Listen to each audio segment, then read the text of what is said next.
লোকটি হঠাৎ করে বাতাসে হাত নাড়াতেই প্রায় 10 সেন্টিমিটার মোটা লোহার শিক মুহূর্তেই গলে গেল। সে দাপটের সাথে জেলখানা থেকে বেরিয়ে এলো। তার আত্মার মোটরসাইকেল যেন মালিকের ডাক শুনে হাজির হলো, আর অবাক হয়ে থাকা প্রহরীদের মাথার উপর দিয়ে লাফিয়ে উঠল। লোকটি থানার বাইরে আসতেই দেখে মোটরসাইকেল আগে থেকেই অপেক্ষা করছে। এদিকে এক নির্ভীক পুলিশ পেছন থেকে এসে তার মাথায় আঘাত করে, ফলে তার চোয়াল কিছুটা বেঁকে যায়। তবে তার বিশেষ ক্ষমতার কারণে সে বড় কোনো ক্ষতির শিকার হয় না। তবুও লোকটি সেই পুলিশকে আক্রমণ করে না। আসলে লোকটি শুধু অপরাধীদেরই শাস্তি দেয়, পুলিশের এই বোকামি সে একদমই গুরুত্ব দেয় না। সে তার লোহার চেন বের করে কোনো কথা না বলে মোটরসাইকেলে উঠে বসে।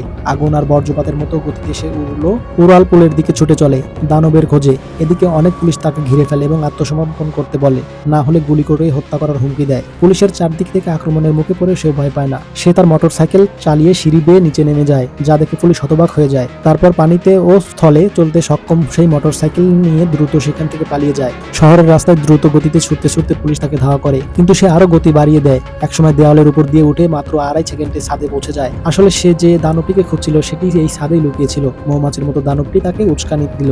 লোকটি দেরি না করে চেইন ছুঁড়ে আক্রমণ করে।